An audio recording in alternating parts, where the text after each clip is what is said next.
we've said that, yes, there is a lot of carryover, a lot of similarities, but besides the task at hand, there's a lot of differences too. So what have you seen throughout your career? What are some of the big differences that you have to be aware of or cater to, whether that's high school athletics, soccer, or performing arts? What have you kind of seen?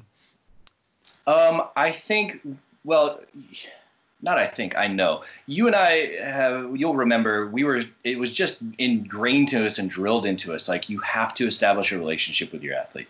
You have to get to know them. And not only do you need to get to know them, they need to get you.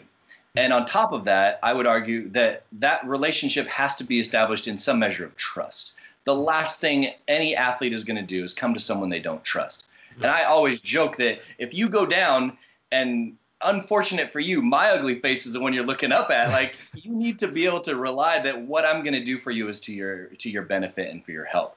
And in every single setting, I don't care if it's high school, college, professional, Olympian, whatever, that level of trust has to be there. And how you as a practitioner establish that is vitally important.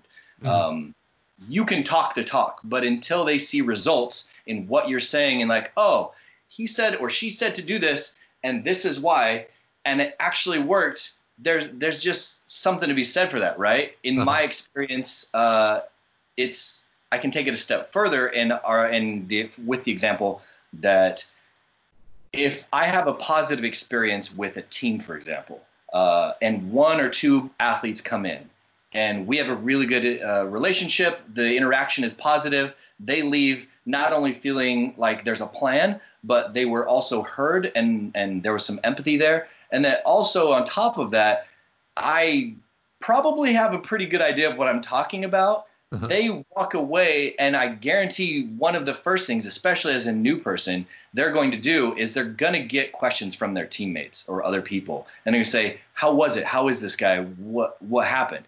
So that they say, first impression is always the most important, is absolutely vital as well. If you go in and they come back and like, I don't know, man, like this guy, good luck, right? As opposed to like, yeah, this guy knows what he's talking about. You should definitely go talk to him because your ankle isn't bothering you for like 6 weeks and you haven't said anything. You should go talk to him. Yeah. That snowball, as you like to talk about, is it runs both ways. Yes. No, I definitely agree. And what are some of the differences, I guess, between for the three settings that you've been in, surfers, soccer players, and now performers? Yeah. What have you seen? Because yes, building that trust, that's completely key. Even for me, it doesn't matter if it's a recreational athlete that is a weekend warrior versus a professional fighter, professional football player.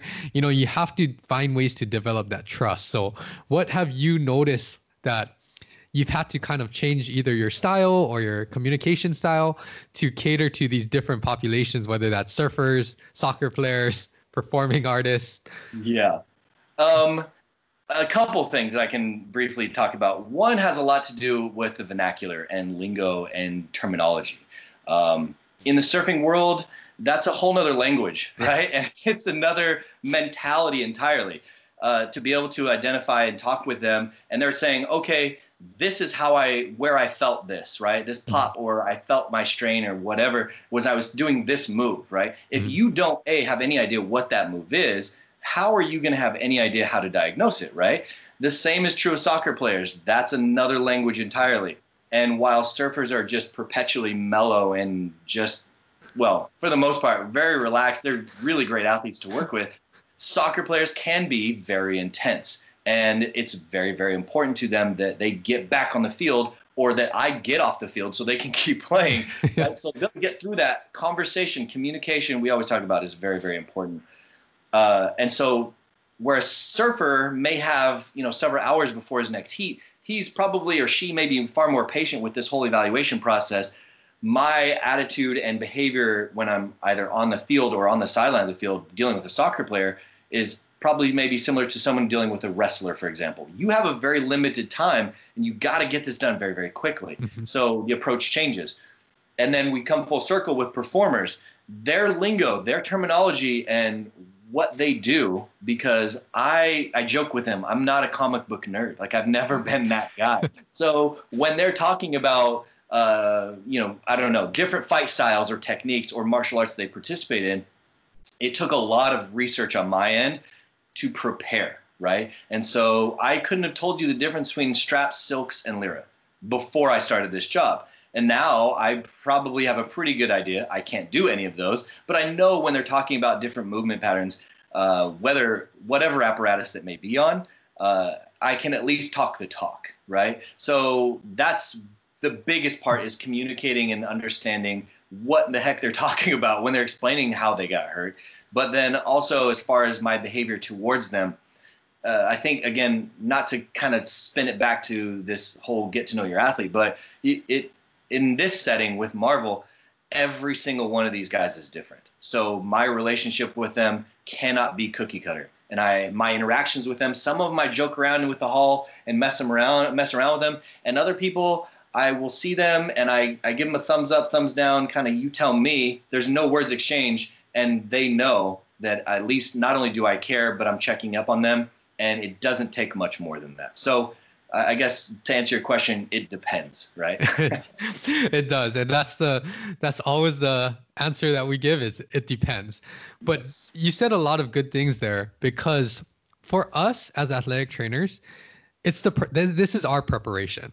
We don't prep for these events the same way that people or the athletes would prep for these events, but we prep in other ways. And I think what you said there, I agree that every sport has different personalities, different cultures, different types of mindset, intensity levels, all of that kind of stuff. And it's our job to make sure that we can relate to them, build that rapport, build that trust, so that we can actually help them, because that's what we're all here for. We all want to see them perform at their highest level that they possibly can. And for you, saying the differences that you've noticed in all of these different settings, I think that's spot on, because one thing that we need to do to prepare as professionals is that we need to understand what they need to do.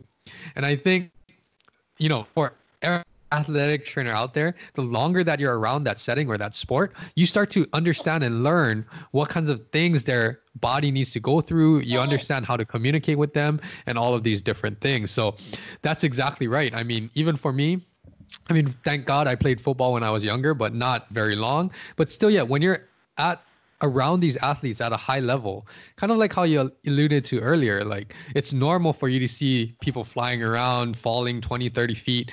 For me, it was normal to see all of these spectacular plays every day in practice, but then you start to get this understanding, like, okay, because he does this or because he needs to do this frequently, these are the types of things that I need to understand. So when he communicates to me as to what he felt, what happened, I have a better understanding. And in turn, it's just going to build more trust with that athlete. The second thing that I wanted to say about differences is that, especially for you, I think, because you have people from all over the world, the backgrounds of everybody is different. And obviously you spent majority of your life in Hawaii. I'm born and raised in Hawaii.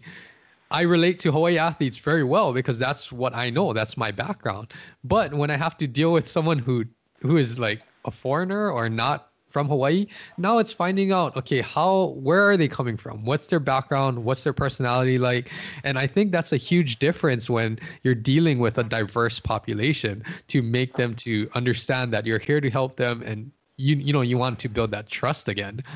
But yeah, do you have anything to add about that? Yeah, it's funny you say that, because I've often thought of that.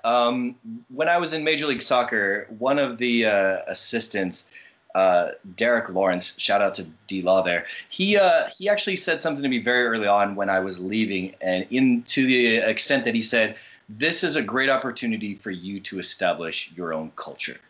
And we heard that all through school, right? And all through any other job is like, okay, take what you like from the practitioners that you're working with, whether that be interning or studying.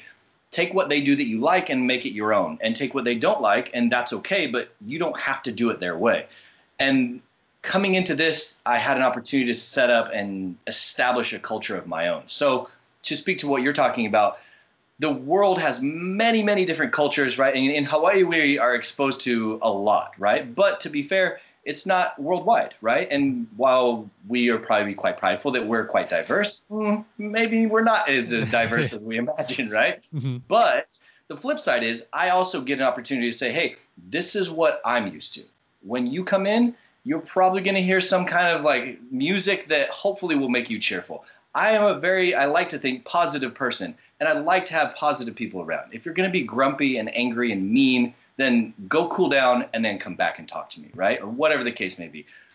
My opportunity to establish a culture of my own allows them to say, awesome, I like this or I don't. Here's how we do things in my culture or whatever the case may be, whether that's directly their point or if subconsciously they're telling me, okay, I'm not exactly comfortable doing it the way you do. This is how I like to do it, whatever the case may be. So anyway, to come full circle to what you're talking about, yes, diversity culturally and every other way I suppose that you could put that diversity is massive, and being able to adjust not only to your athlete, but hopefully the athlete being able to accept your difference as well, I think makes a really good combination there. Definitely. And you hit the nail on the head right there. Is we're all trying to, one, help the athlete or the performer as best as we can, but develop our culture where it's more welcoming to do that, you know? And I think for athletic trainers, the best way that I can relate to this or explain this, I guess, is really all athletic trainers, we want to see our athletes succeed at the highest level. Right. We want them to perform the best that they possibly can. You know, yes, we are on the more sports medicine side and we are handling with healthcare and injuries and things like that. But our goal is not to keep you out for longer than you have to. Our goal is to get you back as safely and quickly as possible.